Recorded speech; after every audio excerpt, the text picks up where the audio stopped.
Get out! Now!" The words sliced through the elegant atmosphere of Le Bernardin like a knife, causing every conversation in the Manhattan restaurant to stop mid-sentence. The elderly Korean man standing at the host podium didn't flinch. He'd heard worse. Philippe Dubois, the restaurant's notorious maitre d', stood behind his leather-bound reservation book like a king on his throne. His cold eyes swept over the old man's worn cardigan, faded sneakers and simple wooden cane with disgust. "This is a Michelin-starred establishment," Philippe continued, his French accent dripping with venom. "Not a homeless shelter." Around them, Manhattan's elite watched the humiliation unfold like dinner theater. A woman in diamonds leaned toward her companion, whispering something that made them both laugh. A businessman pulled out his phone, already composing what would surely become a viral post.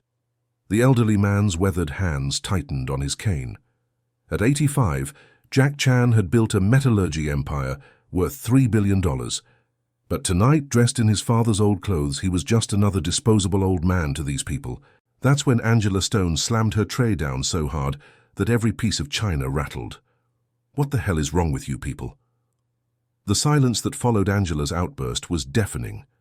Every eye in Le Bernardin turned toward the young black woman who'd just committed career suicide by challenging the most feared maitre d' in Manhattan. Her server's uniform was pristine, her natural hair pulled back in a neat bun, but her dark eyes blazed with fury that made even the wealthiest diners shift uncomfortably in their velvet seats.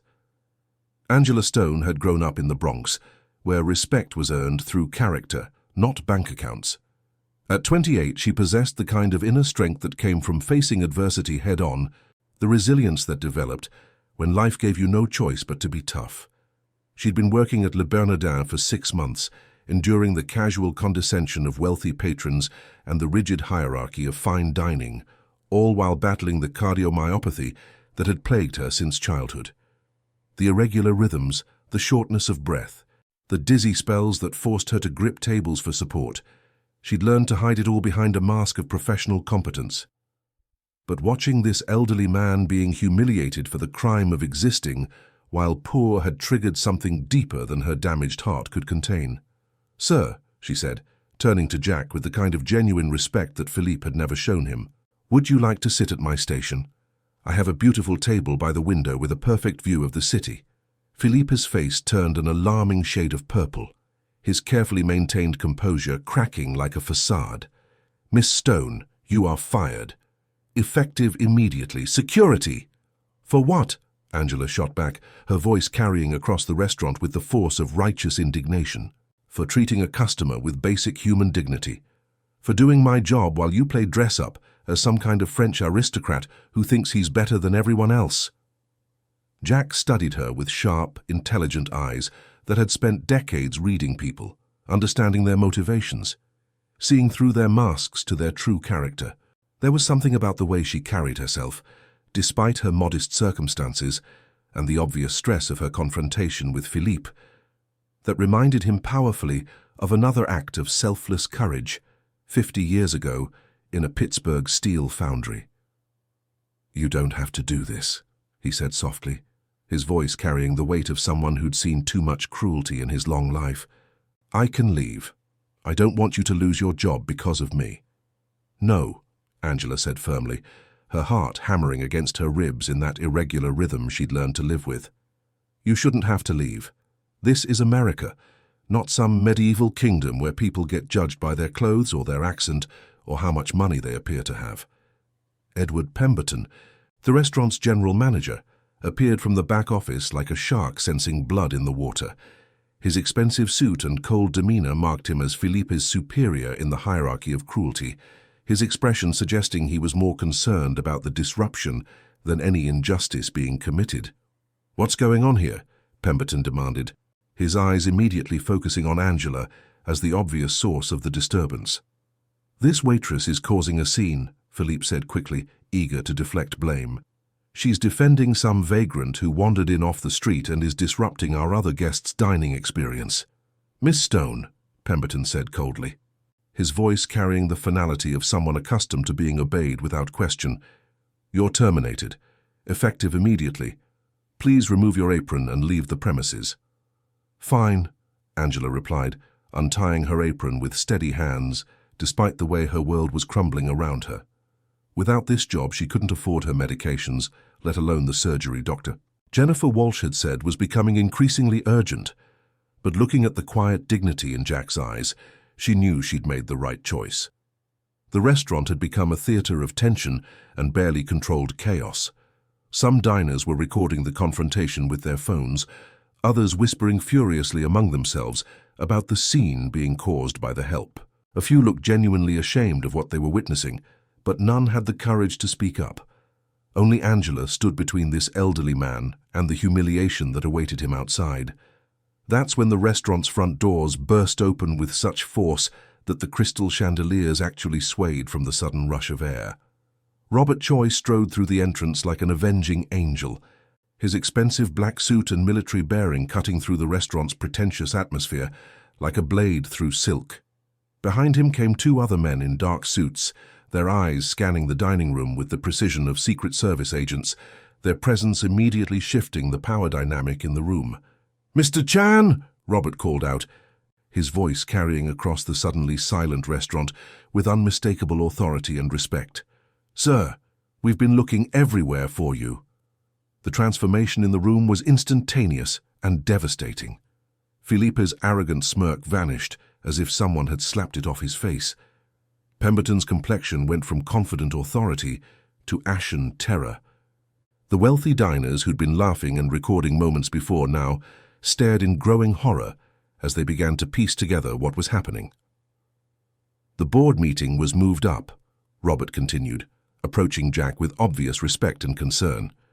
"The Seoul delegation is waiting for your call about the new steel foundry contracts, and the mayor's office has been trying to reach you about the infrastructure project."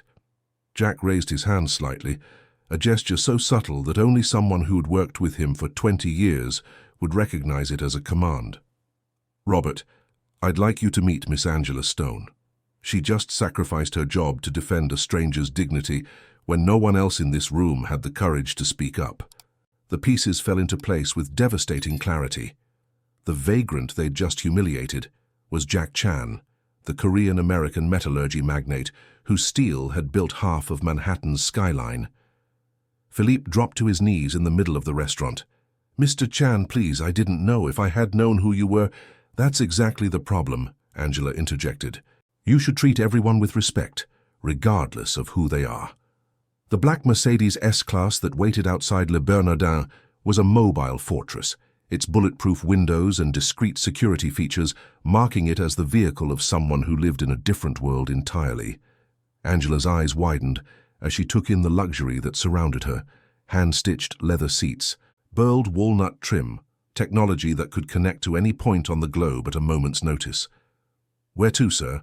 Robert asked, sliding into the driver's seat with the smooth professionalism of someone who'd been managing his employer's life for decades. "Mount Sinai," Jack replied without hesitation. "I want Dr. Walsh to take a look at Miss Stone immediately." "Sir, that's really not necessary," Angela protested, panic creeping into her voice at the thought of expensive medical consultations she couldn't afford. "I should probably just go home and figure out what to do next." "Miss Stone, you just sacrificed your livelihood to defend a stranger," Jack said firmly. "The least I can do is ensure you're healthy enough to enjoy whatever comes next." As they pulled away from the restaurant, Angela watched Philippe emerge onto the sidewalk, his career in ruins, his arrogance replaced by the hollow look of a man who'd just learned that actions have consequences. Part of her felt sorry for him, but a larger part remembered the cruelty in his voice when he'd told Jack to leave. "I still can't believe what just happened," she said quietly. "This morning I was just a waitress trying to save money for surgery. Now—" Jack's expression softened as he noticed the way she'd unconsciously pressed her hand to her chest, the careful control of her breathing, the slight tremor in her hands when she thought no one was looking. "What kind of surgery?" "It's nothing serious," Angela lied, the same reflexive response she gave everyone who asked. She'd learned early that people treated you differently when they knew you were sick, and she couldn't afford to be seen as weak or unreliable. But Jack had survived 85 years by reading between the lines, by understanding what people didn't say as much as what they did. "Dr. Walsh is the best cardiologist in the city. he said gently. "She's also a friend who understands that some things are more important than money." The word cardiologist hung in the air between them, and Angela realized her carefully maintained facade had crumbled completely. "How did you know?" "I've lived long enough to recognize the signs," Jack said softly. "My late wife had a heart condition. I know what it looks like when someone is trying to hide their pain." At Mount Sinai, Dr. Jennifer Walsh was already waiting despite the late hour. At 55, she was one of the most respected cardiac surgeons in the country, her reputation built on both her surgical skill and her genuine compassion for her patients. She'd been Jack's personal physician for over a decade, ever since his wife's heart condition had brought them together. "Jack," she said warmly as they approached, "Robert said you were bringing someone who needed to be seen urgently." "Dr. Walsh, this is Angela Stone," Jack said. "She has cardiomyopathy, and I suspect it's more serious than she's been letting on." "Doctor." Walsh's trained eye immediately picked up the subtle signs, the slight breathlessness, the way Angela favored her left side, the pallor that spoke of a heart struggling to keep up. "Miss Stone, why don't we go upstairs and take a look?" The examination was thorough and revealing. Angela's EKG showed the irregular rhythms she'd been experiencing, and the echocardiogram revealed a heart that was working far harder than it should be, muscle tissue damaged by years of progressive disease. "Miss Stone," Dr. Walsh said gently, settling into her chair with careful deliberation, "I'm going to be direct with you because I believe you deserve honesty. Your condition has progressed significantly. You need surgery, and you need it soon." Angela felt the room spin slightly. "How soon?" "Within the next month, ideally. The good news is that the procedure has an excellent success rate, especially in someone your age. The challenging news is that it's complex and expensive." "How expensive?" Angela asked, though she was afraid to hear the answer. "Including the surgery, hospital stay, and follow-up care?" "Approximately $200,000. Angela felt the blood drain from her face. $200,000 might as well have been $2 million, an impossible sum that represented more money than her family had ever seen. "Dr. Walsh," came Jack's voice from the doorway, "please schedule Miss Stone's surgery for as soon as possible. Send all bills to my office." "Sir, no," Angela protested, struggling to stand despite the dizziness that washed over her. "I can't let you do that. It's too much money, too much responsibility." "You're not letting me do anything," Jack said firmly. "I'm choosing to do it. There's a difference." As they left the hospital, Angela asked the question that had been burning inside her. "Why? Why are you doing this for me?" Jack was quiet for a long moment, watching the city lights stream past the window. "Have you ever heard the name Marcus Stone?" Angela's breath caught in her throat. "That was my father's name. He died when I was a baby." "He died saving my life," Jack said softly, his voice carrying the weight of 50 years of guilt and gratitude. "In a foundry fire in Pittsburgh, 50 years ago. I've been looking for his family ever since, hoping to repay a debt that can never truly be repaid." The silence in the car was profound, filled with the weight of revelation and the strange circularity of fate. Angela stared at Jack with new understanding, seeing not just a wealthy benefactor, but a man who'd carried the weight of another's sacrifice for half a century. "He was a hero," Jack continued, his voice thick with emotion, "and tonight I discovered that heroism runs in the family." Angela felt tears streaming down her cheeks, years of suppressed emotion finally finding release. "I never knew how he died. Mom never told me the details, just that there was an accident at work." "Your mother was protecting you," Jack said gently, "but you have a right to know that your father was the bravest man I ever met, and you're exactly like him." Jack's penthouse overlooking Central Park felt warm and lived in, filled with books that showed signs of being read, family photographs that spoke of love and loss, and the kind of comfortable furniture that invited conversation rather than commanded respect. The walls were lined with awards and commendations from decades of business success, but also with pictures of steel foundries and construction sites, reminders of the empire built from nothing but determination and vision. "This was your father," Jack said, leading Angela to a framed photograph on his desk that held a place of honor among his most treasured possessions. The black and white image showed a young black man in work clothes, his face serious but kind, standing next to a much younger Jack in front of a steel foundry. Both men looked strong and confident, their eyes holding the determination of people who understood the value of hard work. Angela traced her finger along the glass, studying the father she'd never known, but whose influence had shaped her entire life. Marcus Stone looked like a man who could be trusted, someone who would keep his word and stand up for what was right, regardless of the cost. He looks like he was a good man. The best, Jack confirmed, his voice carrying the reverence reserved for true heroes. He didn't hesitate for even a second when he saw me trapped in that foundry. The beam had fallen across my legs, and the fire was spreading fast. He could have run, should have run. Instead, he came back for me. And he died because of it, Angela said quietly, the weight of her father's sacrifice settling over her like a mantle of responsibility. He died because he was brave enough to do what was right, even when it cost him everything, Jack corrected gently. Just like you did tonight. The phone call to her mother was emotional and complicated. Diane Stone had spent 28 years protecting her daughter from the painful details of Marcus's death, and hearing the full story from Angela brought back decades of suppressed grief. But it also brought understanding, finally knowing why her husband had died and learning that his sacrifice had meaning beyond the tragedy. Your father would be so proud of you, Diane said through her tears when Angela finished explaining the evening's events. Standing up for someone who needed help even when it cost you everything, that's exactly what he would have done. Mom, Mr. Chan wants to help us. He's offering to pay for my surgery and maybe more. Baby, that's wonderful, but you be careful. Rich people don't usually help poor folks without wanting something in return.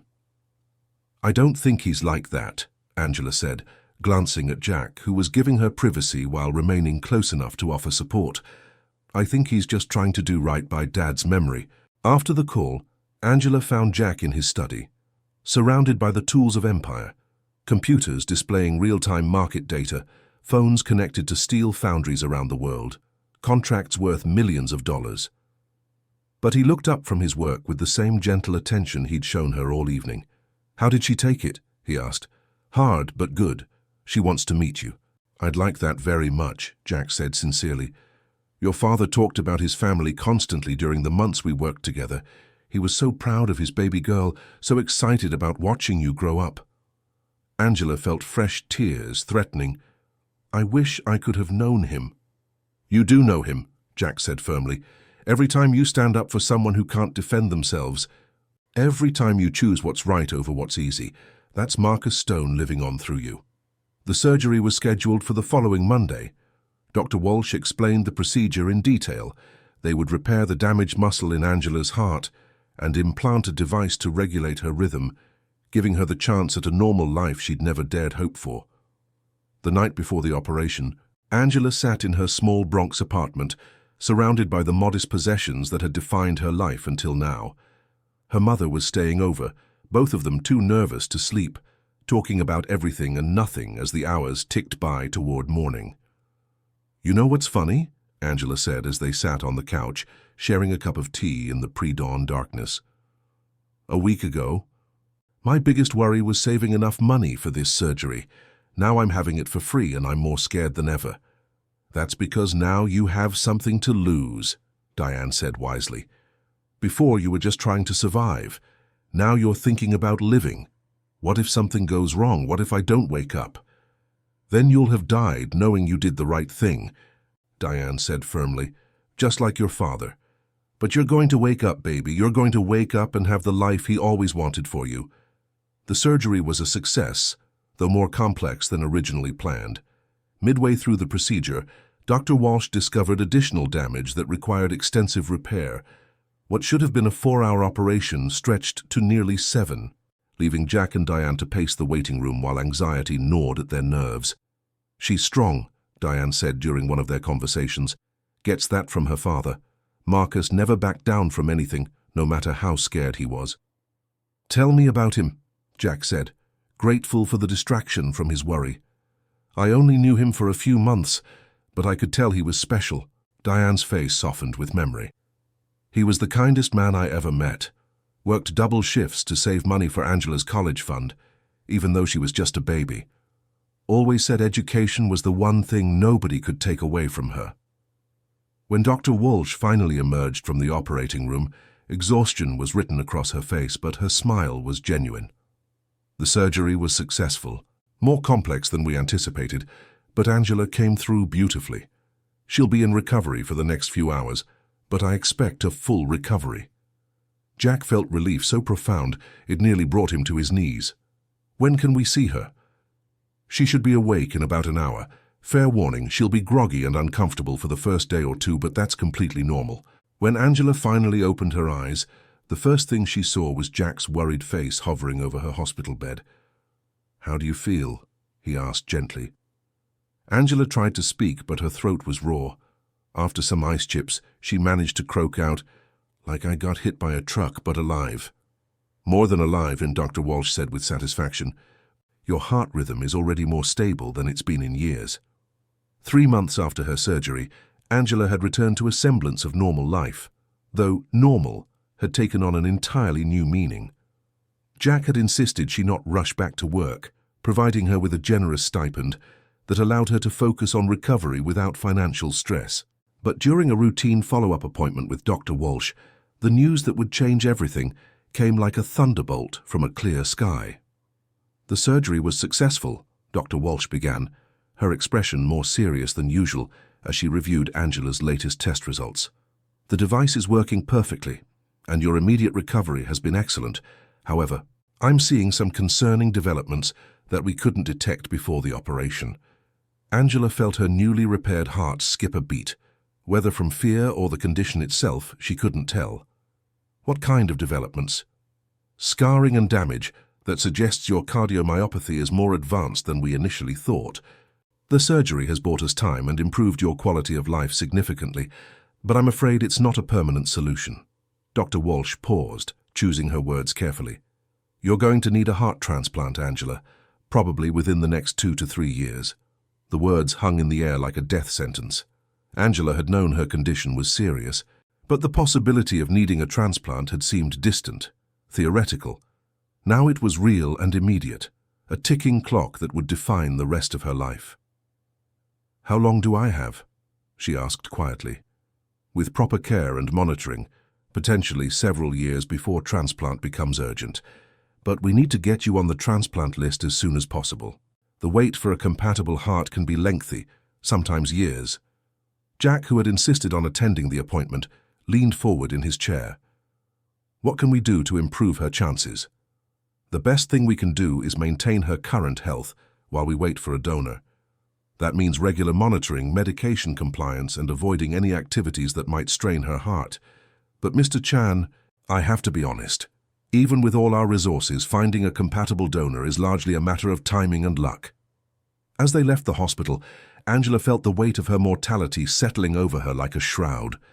The surgery had given her hope for a normal life, but now that hope was tempered by the knowledge that her time might be more limited than she dared to imagine.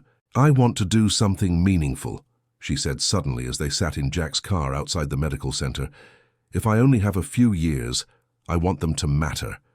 Jack studied her face, seeing the same determination that had driven her to defend him at the restaurant. "What did you have in mind?"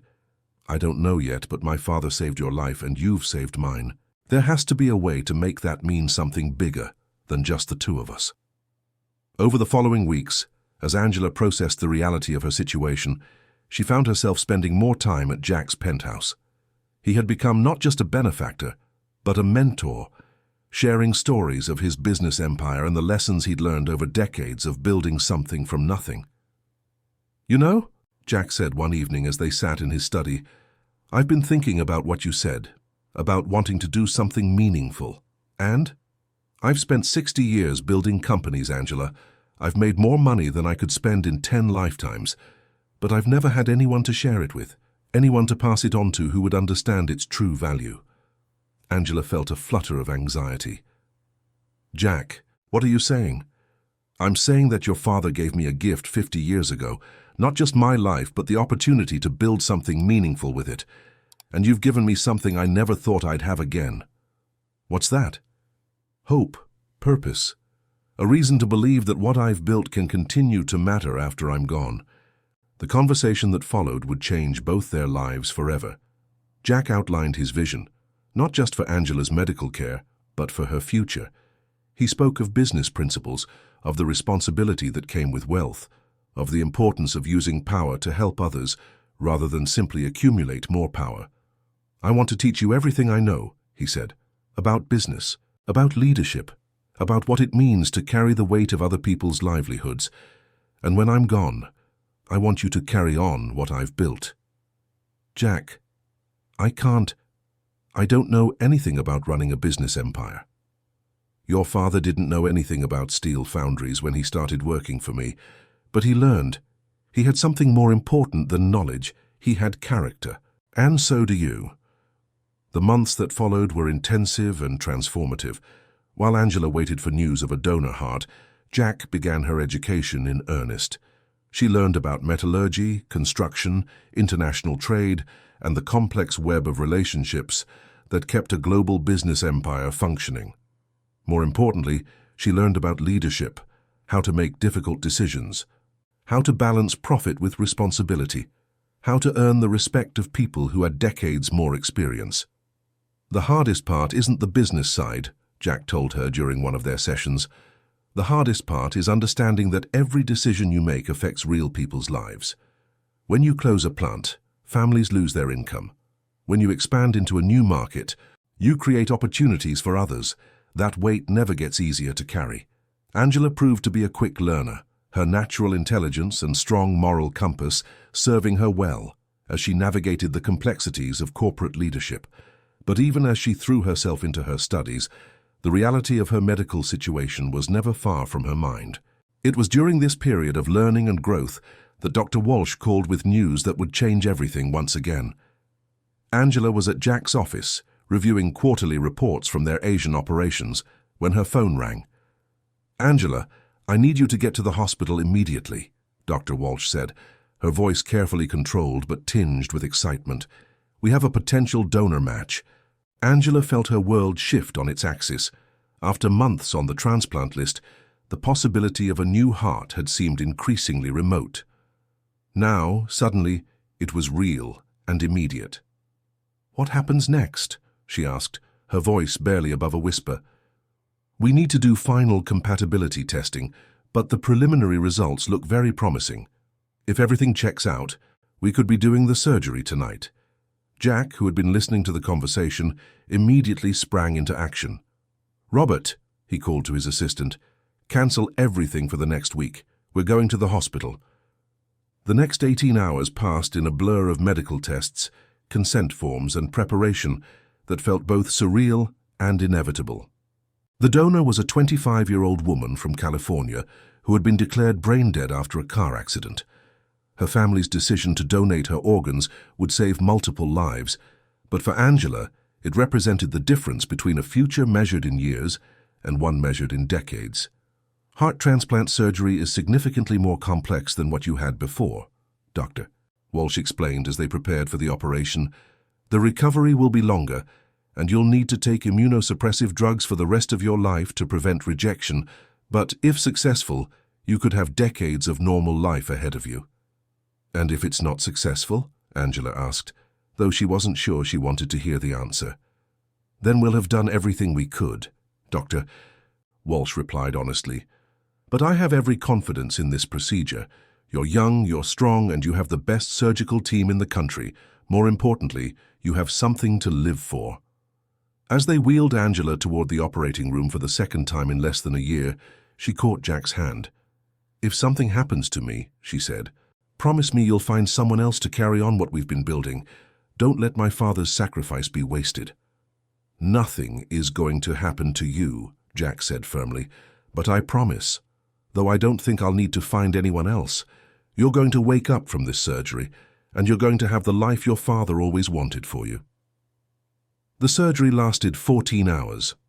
Dr. Walsh and her team worked with the precision of master craftsmen, removing Angela's damaged heart and replacing it with the healthy organ that had been rushed across the country in a carefully controlled environment. Jack and Diane maintained their vigil in the waiting room, joined by Robert Choi and several other members of Jack's inner circle who had come to care deeply about Angela's welfare. "She's going to be fine," Diane said during one of the long stretches of silence, though her voice carried more hope than certainty. "She's got her father's strength and her mother's stubbornness. That's a powerful combination."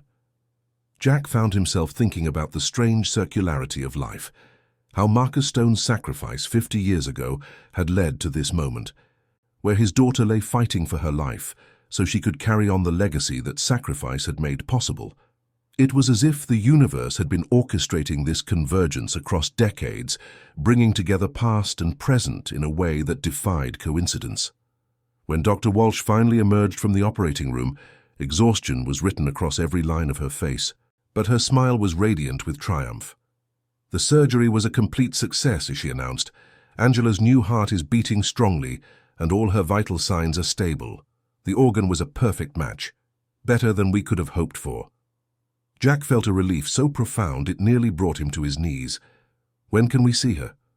"She'll be unconscious for several more hours, but you can sit with her if you'd like. Fair warning, she'll look fragile for the first few days, but that's completely normal. The important thing is that she's going to live." The recovery was longer and more difficult than Angela's previous surgery, but her progress was steady and encouraging. The new heart, young and strong, gave her an energy she hadn't felt in years. More importantly, that gave her time to master the business skills Jack was teaching her, time to understand the full scope of the empire she would inherit, time to prepare for responsibilities she had never imagined. 3 months after the transplant, Angela was back at work full-time, her energy and enthusiasm inspiring everyone around her. She had moved into a larger apartment in Manhattan, closer to Jack's offices, and had begun taking on increasingly important responsibilities within the company. The steel workers who had once worked alongside her father now reported to his daughter, and they could see in her the same integrity and strength that had defined Marcus Stone. "You're ready," Jack told her one evening as they reviewed the latest financial reports. "Sooner than I expected, but you're ready to start taking on real leadership responsibilities." "I don't feel ready," Angela admitted. "Sometimes I look around at all this, the offices, the factories, the thousands of people whose jobs depend on the decisions we make, and I can't believe this is my life." "That's exactly why you're ready," Jack replied. "The moment you stop feeling the weight of that responsibility is the moment you become dangerous." Your father understood that. He never forgot that he was just a man doing a job, but he also never forgot that the job mattered. But even as Angela grew into her new role, Jack was facing his own mortality.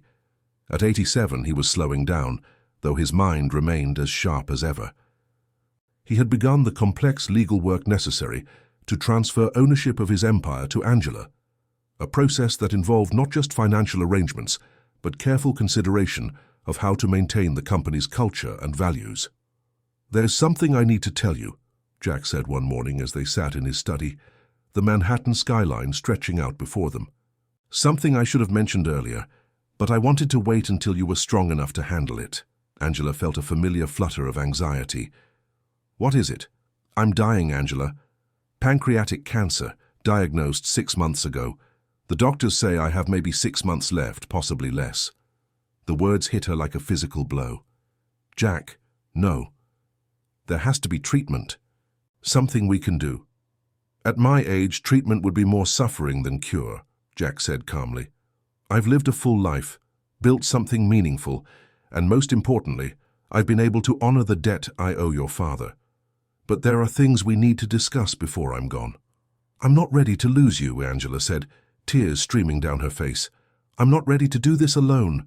"You won't be alone," Jack assured her. "You'll have Robert, you'll have the entire management team, and most importantly, you'll have your father's courage and your own good judgment. That's all anyone really needs." The final months of Jack Chan's life were spent in careful preparation for a transition that would transform Angela from a former waitress into one of the most powerful business leaders in America. Despite his declining health, Jack insisted on personally overseeing every detail of the succession plan, determined to ensure that his empire would not only survive his death, but thrive under Angela's leadership. "The legal documents are just paperwork," Jack told her during one of their final business meetings. What matters is that you understand the responsibility you're accepting. This isn't just about money or power. It's about the thousands of families who depend on these companies for their livelihoods. Angela had grown tremendously over the past year, her natural intelligence and strong moral compass serving her well as she learned to navigate the complexities of international business. But the weight of what she was inheriting still felt overwhelming at times. "What if I make mistakes?" she asked. "What if I'm not strong enough to carry on what you and my father built?" "You'll make mistakes," Jack said with certainty. "I made plenty of them. The key is to learn from them and never forget why you're doing this work. Your father didn't save my life so I could accumulate wealth for its own sake. He saved it so I could build something that would help other people build better lives for themselves." The transition was carefully orchestrated to minimize disruption to the company's operations.